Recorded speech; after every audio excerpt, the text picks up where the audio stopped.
രോഗങ്ങളെ പറ്റിയുള്ള വാർത്ത നമ്മൾ കേൾക്കുമ്പോൾ എല്ലാവർക്കും വളരെയധികം ആകാംക്ഷയും ആങ്സൈറ്റിയും ഒക്കെയാണ്.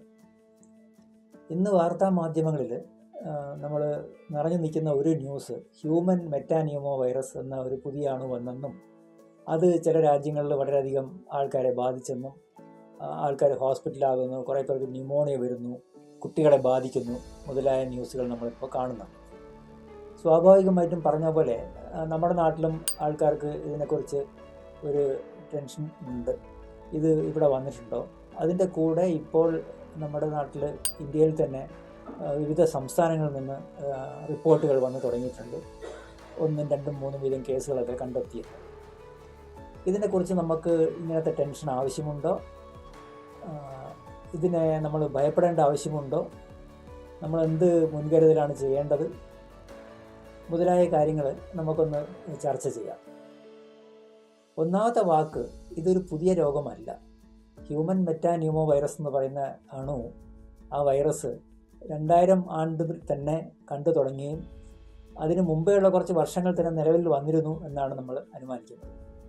ഇന്നത്തെ സാങ്കേതിക വിദ്യയിൽ പുതിയ പുതിയ ടെസ്റ്റുകളൊക്കെ നമുക്ക് ചെയ്യാൻ സാധിക്കുന്നതുകൊണ്ടാണ് ഇങ്ങനത്തെ വൈറസുകളൊക്കെ നമുക്ക് ഒന്നൊന്നായിട്ട് പിടിച്ചെടുക്കാൻ പറ്റുന്നത്.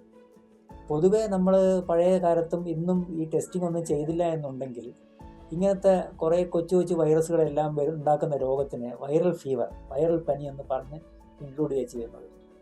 എന്തിനാണ് സാധാരണ ഡോക്ടർമാരും പൊതുജനങ്ങളും വൈറൽ ഫീവർ എന്ന് വിളിക്കാറുള്ളത്? ചെറിയ തോതിലുള്ള പനി, ക്ഷീണം, മേലുവേദന, തലവേദന, ചിലപ്പോൾ തുമ്മൽ, ജലദോഷം, ചുമ, ഇതൊക്കെ വന്ന് 2-3 ദിവസം നിന്ന് നമ്മളെ ഒന്ന് അലട്ടി ഒരാഴ്ച കൊണ്ട് മാറിപ്പോകുന്ന രോഗങ്ങളെയാണ് പൊതുവെ വൈറൽ ഫീവർ എന്ന് പറയുന്നത്. ഡോക്ടർ എപ്പോഴും ചോദിക്കുന്നൊരു ചോദ്യമാണ്, കഫമുണ്ടോ, കഫത്തിന് നിറം വല്ലതുമുണ്ടോ?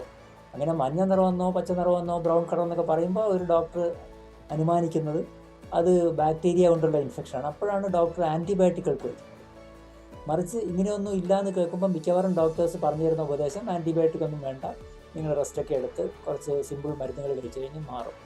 അപ്പോൾ ഇതാണ് ഈ വൈറൽ ഫീവർ എന്ന് പറയുന്ന, അല്ലെ വൈറൽ പനി എന്ന് പറയുന്നത് പിക്ചർ. ഇന്നിപ്പോൾ നടക്കുന്നത് എന്താണ്?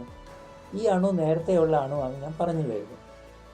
പക്ഷേ ജലദോഷം അല്ലെങ്കിൽ വൈറൽ ഫീവർ പകർത്തുന്ന ഈ ടൈപ്പ് ശ്വാസകോശത്തെ ബാധിക്കുന്ന അണുക്കളെല്ലാം പകരുന്ന രീതി വളരെ എളുപ്പമാണ്. എന്താണ്? നമ്മൾ ചുമക്കുകയോ തുമ്മുകയോ ചെയ്യുമ്പോൾ ഒരാളുടെ ശരീരത്തിൽ നിന്ന് മറ്റേ അടുത്ത ആളിലേക്ക് പോകും. യൂഷ്വലി അത് 1-1.5 മീറ്റർ ദൂരത്തിലാണ്, അത്രയൊക്കെയാണ് പൊതുവേ പോവുക. ഈ വൈറസിന് കോവിഡ് വൈറസ് വരെ വളരെയധികം നേരം ആൾക്കാരെ ബാധിക്കാനോ ഗുരുതരമായിട്ട് രോഗമുണ്ടാക്കാനോ യാതൊരു ശേഷിയുമില്ല. ഇത് രണ്ടും വളരെ വളരെ വളരെ വ്യത്യസ്തമായിട്ടുള്ള വൈറസുകളാണ്. ഹ്യൂമൻ മെറ്റാന്യൂമോ വൈറസ് എന്ന് പറയുന്ന രോഗം വളരെ സിമ്പിളായിട്ടുള്ള കോൾഡാണ് ഉണ്ടാക്കുന്നത്. പകരുന്ന രീതിയാണ് ഞാൻ ഈ സൂചിപ്പിച്ചത്, ചുമക്കുകയും തുമ്മുകയും ചെയ്യുന്നത്.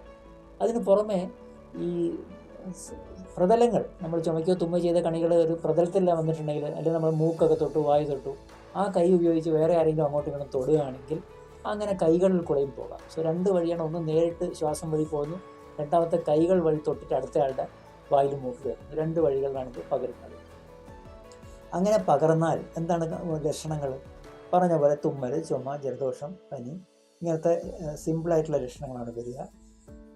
അത് കഴിഞ്ഞ് എന്താ സംഭവിക്കുക? വൻ ഭൂരിഭാഗം പേരിലും ഇത് താനെ മാറും. നമ്മൾ ഉപയോഗിക്കുന്ന വാക്കാണ് സെൽഫ് ലിമിറ്റിംഗ്.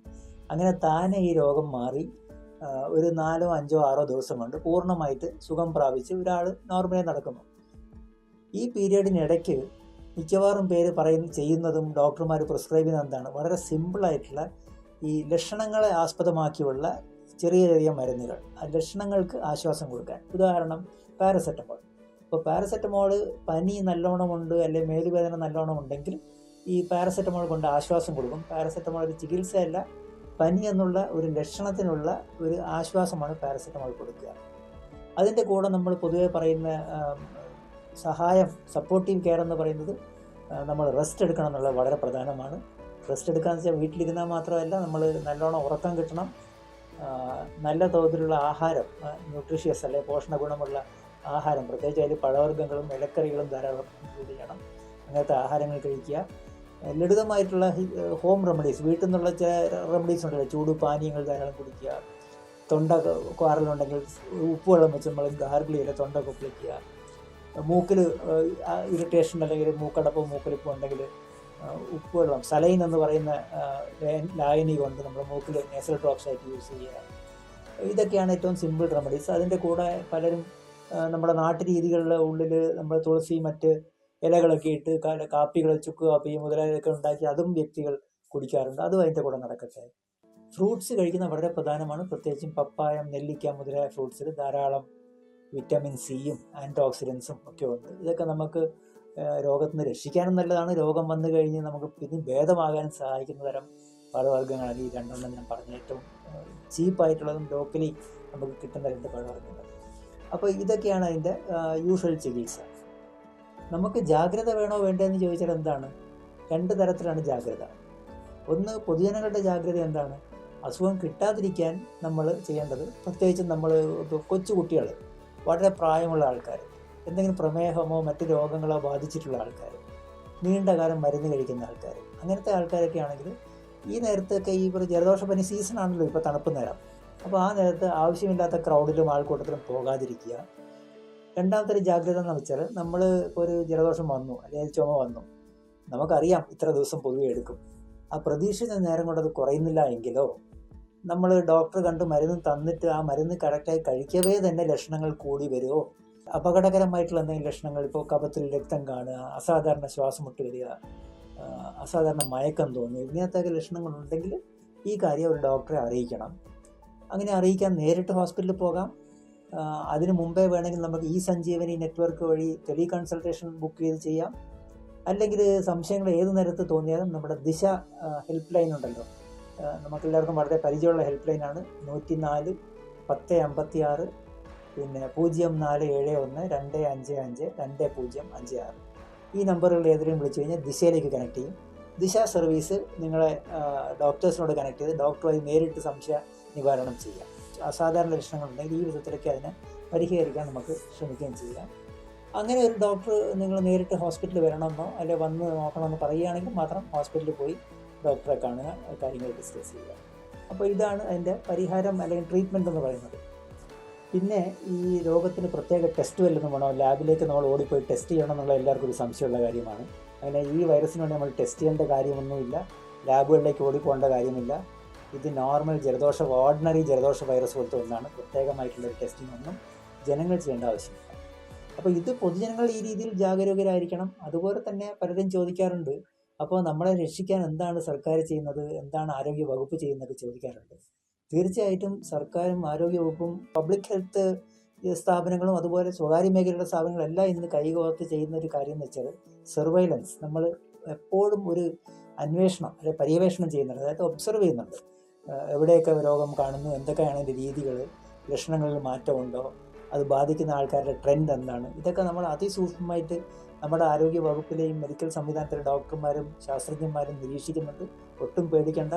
അവർ ആ നിരീക്ഷണത്തിൻ്റെ ബേസിൽ എന്ത് ആവശ്യമുണ്ടെങ്കിലും ആരോഗ്യവകുപ്പ് കൃത്യമായിട്ട് വേണ്ട സമയത്ത് എന്തെങ്കിലും നിർദ്ദേശങ്ങളുണ്ടെങ്കിൽ അത് പുറപ്പെടുവിക്കുകയും ചെയ്യും. അങ്ങനത്തെ നിർദ്ദേശങ്ങളൊക്കെ വരുന്ന മുറയ്ക്ക് അത് നമ്മൾ പബ്ലിക് മീഡിയയിൽ, ന്യൂസിലും സോഷ്യൽ മീഡിയയിലും ടി വിയിലും പേപ്പറിലും എല്ലാം നമ്മൾ അങ്ങനത്തെ ന്യൂസുകളൊക്കെ ഉണ്ടെങ്കിൽ നമ്മൾ പുറപ്പെടുവിക്കുകയും ചെയ്യും. അപ്പോൾ സോഷ്യൽ മീഡിയ എന്നൊരു വാക്ക് ഞാൻ പറയുമ്പോൾ ഒരു കാര്യം കൂടെ സൂചിപ്പിക്കട്ടെ. ഈ HMPV ഒരു വൈറസ് എന്നൊക്കെ പറഞ്ഞ് കേൾക്കുമ്പോൾ ഉടനെ സോഷ്യൽ മീഡിയക്കകത്ത് കുറച്ച് പേരുണ്ട്, അവരൊരു ദുർബുദ്ധി വെച്ചിട്ട് ആൾക്കാരെ വെറുതെ ഒന്ന് പേടിപ്പിച്ച് കളയാമെന്ന് പറഞ്ഞിട്ട് നമ്മളിങ്ങനെ ഭയങ്കര ന്യൂസുകളൊക്കെ ഇടും. ഈ രോഗം അങ്ങ് പകർന്നു, ആയിരക്കണക്കിന് ആൾക്കാർ ഹോസ്പിറ്റലാണ് എന്നൊക്കെ പറഞ്ഞ് കളയും. ഇതൊരു കോമൺ അനുഭവമാണ്.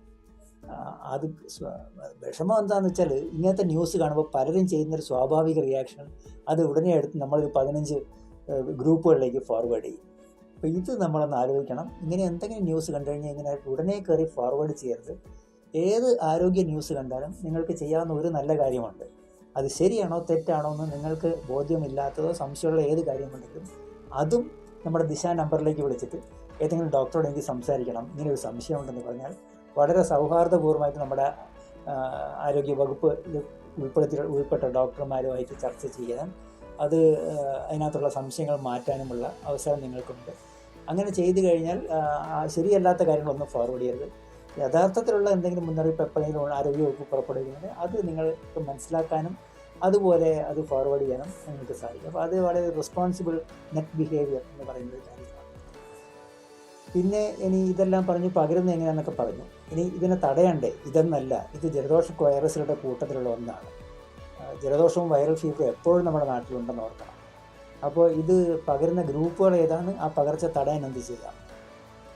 ഏറ്റവും കൂടുതൽ പകരുക കൊച്ചു കുട്ടികളുടെ ഇടയ്ക്കാണ്. അതെന്തുകൊണ്ടാണ്? ആൻഡ് സ്കൂൾ കുട്ടികളുടെ ഇടയ്ക്ക്. സ്കൂൾ കുട്ടികളുടെ ഇടയ്ക്ക് പകരുന്ന റീസൺ, അവരെല്ലാം തിങ്ങിക്കൂടി ചെറിയ മുറിയിലിരിക്കുകയും അടുത്തടുത്തിരിക്കുകയും മുഖമെല്ലാം വളരെ ക്ലോസ് ആണ്, കൈ വെച്ച് വരാൻ അങ്ങോട്ട് ഇങ്ങനെ തൊടുകയും മൂക്ക് ചീറ്റുകയൊക്കെ ചെയ്യും. അപ്പോൾ കൊച്ചു കുട്ടികളുടെ ക്ലാസ് റൂമുകളിൽ നിന്നും സ്കൂൾ ബസ്സുകളിൽ നിന്നും ഒക്കെയാണ് ഏറ്റവും കൂടുതൽ സാധാരണ ജലദോഷപ്പനികളൊക്കെ പകരുക. അപ്പോൾ ആരോഗ്യശീലങ്ങൾ കൊച്ചു പ്രായം തൊട്ടേ നമ്മൾ കൊടുക്കണം. സോ വീട്ടിൽ നിന്ന് രക്ഷകർത്താക്കളായിക്കോട്ടെ, ഈ സ്കൂളുകളുടെ ടീച്ചർമാർ, അംഗൻവാടിയിലെ ആയയും അംഗൻവാടി ടീച്ചർമാർ, അംഗൻവാടി പ്രവർത്തകർ, പിന്നെ ഡേ കെയർ സെൻറ്റേഴ്സൊക്കെ നടക്കുന്നവർ, അപ്പോൾ അവിടെ എല്ലാം അവിടെ കുട്ടികളെ കൊണ്ടാക്കുന്ന പേരൻസും ഈ കാര്യം ശ്രദ്ധിക്കണം. അവിടുത്തെ ഉത്തരവാദിത്തപ്പെട്ട ജീവനക്കാർ ശ്രദ്ധിക്കേണ്ട കാര്യം കോഫ് ഹൈജീൻ എന്ന് പറയും. ആരോഗ്യ മര്യാദയാണ് ചുമയ്ക്കുമ്പോൾ ഉള്ളത്. നമ്മൾ ചുമയ്ക്കോ തുമ്മോ ചെയ്യാൻ തോന്നിയ ഉടനെ തന്നെ പോക്കറ്റിൽ നിന്ന് ഒരു കർച്ചീഫ് എടുത്ത്, കയ്യിൽ എപ്പോഴും കർച്ചീഫ് വേണം കുട്ടികളുടെ കയ്യിൽ. അത് വായും മൂക്കും മൂടി മാത്രമേ ചുമക്കുകയും തുമ്മുകയും ചെയ്യാവൂ. എന്തിനാണ്? അടുത്തയാളുടെ മുഖത്തോട്ട് തെറിക്കാതിരിക്കാൻ. ഇങ്ങനൊരു നല്ല ശീലം ശീലിക്കുന്നതിൻ്റെ കൂടെ എന്താ സംഭവിക്കുക? അണുക്കളുടെ വ്യാപനത്തിനെ അത് ഗണ്യമായിട്ട് കുറയ്ക്കും. സോ ഇത് നല്ലൊരു ശീലമാണ്. ഇത് കുട്ടികൾ ചെയ്താൽ പോരാ, മുതിർന്നവരും ചെയ്യണം. മുതിർന്നവരാണല്ലോ കുട്ടികൾക്ക് മാതൃകയാകേണ്ടത്. സോ അതങ്ങനെ ചെയ്യണം. പിന്നെ അതുപോലെ നമ്മൾ ഇടയ്ക്കും വൈകൊക്കെ സോപ്പിട്ട് കൈ കഴുകുന്നത് മുതിർന്നവർക്കാണെങ്കിൽ നല്ലതാണ്. കൊച്ചു കുട്ടികൾക്കും ആ ശീലം ഒരു നല്ല ശീലമാണ്. അത് പലതരം അണുക്കൾ നമ്മുടെ ശരീരത്തിൽ കയറാതിരിക്കാൻ വേണ്ടി തടയുന്ന ഒരു വഴിയാണ്. ഈ ഹ്യൂമൻ മെറ്റാന്യൂമോ വൈറസിന് എന്തെങ്കിലും പ്രിവെൻറ്റീവ് മരുന്ന് വല്ലതും ഉണ്ടോ? പ്രിവെൻറ്റീവ് മരുന്നുകളൊന്നുമില്ല. അതിന് പ്രത്യേക വാക്സിനോ പ്രത്യേക മരുന്നുകളില്ല. അതിൻ്റെ പ്രത്യേകിച്ച് ആവശ്യം വരുന്നില്ല. അപൂർവം വ്യക്തികളിൽ മാത്രമാണ് അത്. മറ്റെല്ലാ ജലദോഷ വൈറസ് പോലെ ഇതും അപൂർവമായിട്ടുള്ള വ്യക്തികളിൽ, ആരോഗ്യം അത്ര മോശമായിട്ടുള്ളൊരു വ്യക്തിയിൽ ഇത് പോയി ന്യൂമോണിയൊക്കെ ഉണ്ടാക്കാം. പക്ഷെ അങ്ങനെ ഉണ്ടാകുമ്പോൾ എന്താണ്? അസാധാരണ ശ്വാസം മുട്ടും, നെഞ്ചുവേദനയും, കഫത്തിൽ രക്തം കാണുന്ന പോലത്തെ ലക്ഷണങ്ങളൊക്കെ വരാം. അപ്പോൾ നേരത്തെ പറഞ്ഞ പോലെ അസാധാരണം എന്തെങ്കിലും ഉണ്ടെങ്കിൽ തീർച്ചയായിട്ടും ഡോക്ടറോട് ആദ്യം ഡിസ്കസ് ചെയ്യുക, സംസാരിക്കുക. എന്നിട്ട് നമ്മൾ ഹോസ്പിറ്റലിൽ പോകുന്ന കാര്യം ആ ഡോക്ടറെ ഗൈഡൻസോടുകൂടി ചെയ്യുക. അപ്പോൾ ഇത്രയൊക്കെയാണ് നമ്മൾ ചെയ്യേണ്ടത്. ഹ്യൂമൻ മെറ്റാന്യൂമോ വൈറസ്, ഒന്നുകൂടെ ഞാൻ പറയുകയാണ്, സാധാരണ വൈറസാണ്, പണ്ടേ ഉള്ളതാണ്, പുതിയതല്ല. കോവിഡ്-19 യാതൊരു ബന്ധവുമില്ല. ഒരു തരം ഇന്നത്തെ അറിവ്, ഇത്രയും വർഷങ്ങളുടെ അറിവിൽ ഇത് അപകടം പിടിച്ച കാര്യങ്ങൾ സാധാരണഗതിയിൽ ആർക്കും ഉണ്ടാക്കാറില്ല. അതുകൊണ്ട് നമുക്ക് ധൈര്യമായിട്ടിരിക്കാം. ആകെ നമുക്ക് വേണ്ട എന്താണ്? നമ്മുടെ ജനറൽ ഹെൽത്ത് നമ്മൾ പാലിക്കുക. നമ്മുടെ അത് പകരാൻ തടയാൻ വേണ്ടി ആരോഗ്യ മര്യാദകൾ നമ്മൾ ചെയ്യുക, ബാക്കിയുള്ളവരെ കൊണ്ട് പറഞ്ഞ് മനസ്സിലാക്കുക. പിന്നെ വളരെ കോൺഫിഡൻ്റായി മുമ്പോട്ട് പോകാം. എപ്പോഴും ആരോഗ്യവകുപ്പ് നിങ്ങൾക്കൊപ്പം ഉണ്ട്. ഏത് കാര്യത്തിനും ഏത് വെല്ലുവിളി നേരിടാൻ നമുക്ക് സാധിക്കുമെന്ന് നമ്മൾ തെളിയിച്ചിട്ടുണ്ട്. അപ്പോൾ ആരോഗ്യവകുപ്പിലെ എല്ലാവരും പൊതുജനങ്ങൾക്കൊപ്പം തന്നെ എല്ലാ നേരത്തും ഉണ്ട്, അങ്ങനെ ഉണ്ടാവും.